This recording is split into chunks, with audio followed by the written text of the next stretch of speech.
Okay, so we're gonna make a stir fry. I have half of an onion here.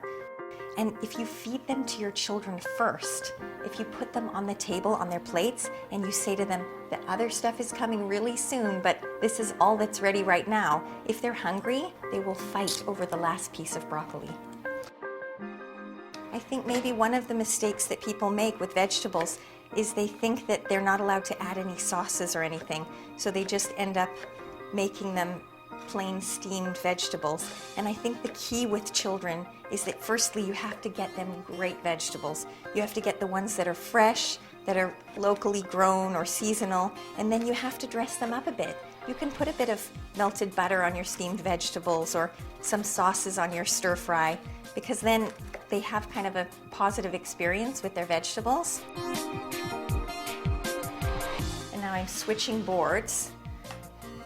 Apparently, it's hard to get the smell of onion and garlic out of a wooden board, so you don't want to chop your onion and garlic on a wooden board.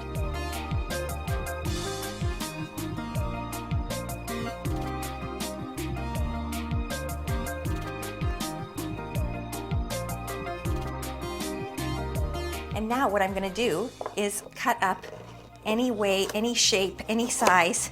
I'm going to cut up my vegetables, and then I'm going to stir fry them with some plum sauce and some soya sauce. In medical school, they taught us never to feed a child anything round like this because it's exactly the size of their windpipe, and if they inhale it, it can block off their air passage. So if you have things that are round, just cut them in half. And the only other thing that I have to tell you about stir fries is that there's a famous chef in the Bay Area called Alice Waters, and she does so much great work with organic foods and getting the school food programs to serve really healthy lunch alternatives to children. They have school gardens and things, and she's done so much work that I think she once made a comment where she said, "We've come so far since the days of the stir fry." So this is obviously I haven't come as far as Alice Waters, but my children still like the stir fry. So I figure while I move forward, I might as well keep the stir fry in my repertoire until they say to me, "Mom, we've come so far since the stir fry." Then I'll stop making it. Okay, so I've got my carrots on one side. I'm going to cut up some cauliflower. You're just trying to separate the little florets in ways that will be attractive and yet bite-sized. Here I've got my broccoli now, and I'm going to cut this up. You can basically just use as many colors as you can find at a local market and stir fry them all together. Mushrooms go nicely in a stir fry. I'm going to put some of this in. And I'm just going to pull the inside part with the seeds out. This is going to add my red. You can use orange ones and yellow ones as well. And the final thing is a little baby zucchini, which cooks quite quickly and adds a nice different kind of crunch to the stir fry. Okay, so that was it. That's all you need to make a stir fry. And look how many vitamins your children are going to get from this as their first course, as their appetizer. Sorry, Alice Waters, you're my hero, but I'm not ready to give up on my stir fry yet, and neither are the kids. It's going to be quite a high heat, like medium-high for a stir fry. And again, I'm just going to start with a little bit of olive oil.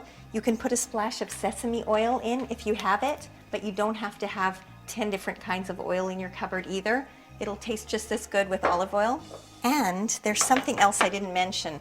This is ginger. If you want to add a bit of really Asian flavor to your stir fry, this smells so fresh and nice. And it's easy to use. You just peel the skin off and cut a little chunk, and you can push it through the same kind of press that you would use for garlic. And if you don't have one of these, you can use a little pot and just pound it up or cut it with a knife into small pieces.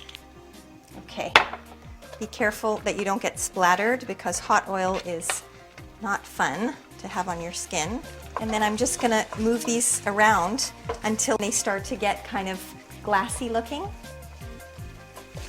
The nice thing about stir fry is it's got the sweet and the sour and the salty, and it's got so much color. It like hits all of the children's senses at once. I think with a dish like this, if you show the children that you enjoy eating it, that you look forward to not only to making it, but to eating it with them, I think they'll be much more motivated and much more likely to try it. And now we're going to give our carrots a little head start because they take just a tiny bit longer. So we're going to move this over here, and I'm just going to shove my carrots in and give those just a minute or two. And if your pan seems like it's a little bit dry, you can already add a little bit of your soy sauce. I'm using a gluten-free soy sauce, and you can just use a regular one and just add a little bit for a bit of moisture to cook the carrots. You can hear it sizzling away. Okay, now that we've given the carrots a little bit of a head start, we're going to add all of our other colors. I'm getting serious now, 2 spoons. Now we get to add the flavor. This is plum sauce. It's a little bit sweet and a little bit sour, and it's just delicious. What a good smell. And a little bit more soy sauce. So the one last thing I have to say about stir fries, you don't want to overcook them. You want the vegetables to be a little bit crunchy. The kids prefer it that way. And with a smell like this, they'll taste this at least, especially if you give it to them before you put the pasta and the chicken and the other parts of the meal out.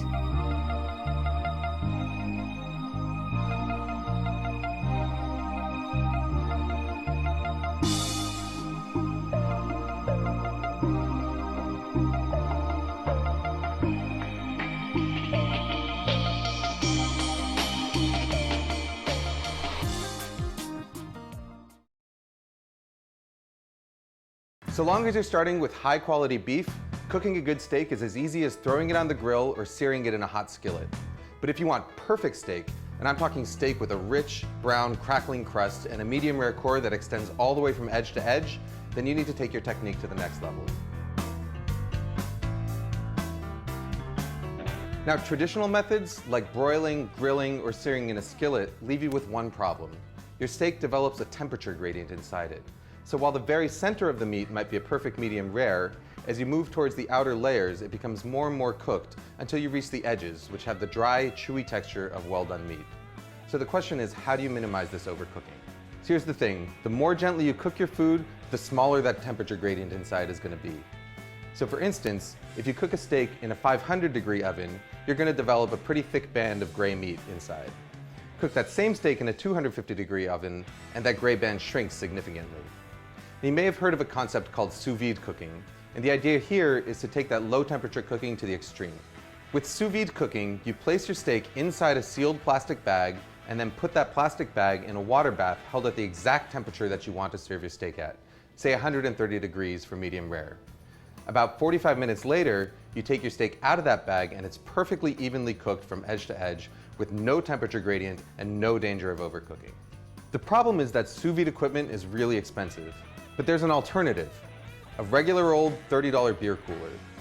Even though a cooler is designed to keep cool things cool, it's equally good at keeping hot things hot. So all you've got to do is fill it up with hot water, adjust the temperature with boiling water or cold water, and then place your bag meat inside it to cook.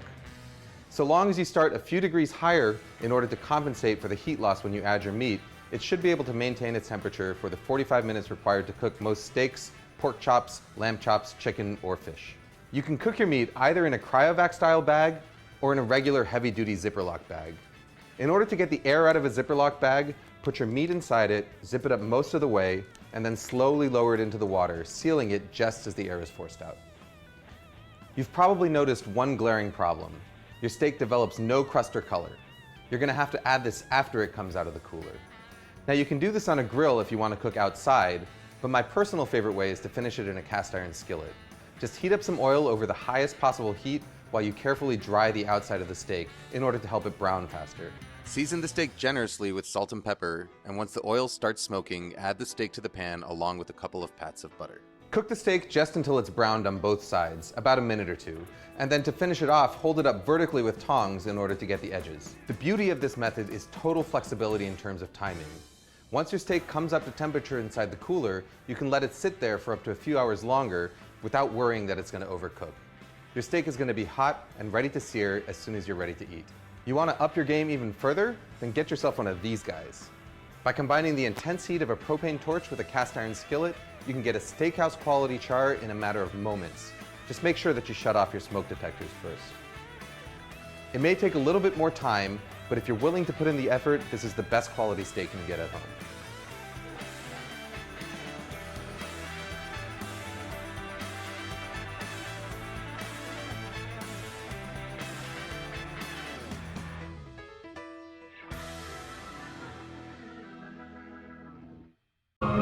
Excitement in the kitchen. Say, let's see the excitement. All right, just you come along with me and I'll show it to you.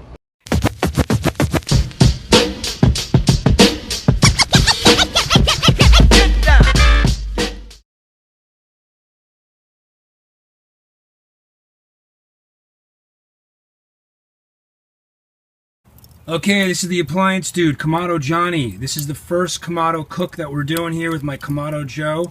We are going to have pork chops tonight, ribeye steak, chicken burgers, and salmon. We got the fire going here. We are going to close the Kamado now, let the coals get ripping, and put the food on in 15 minutes.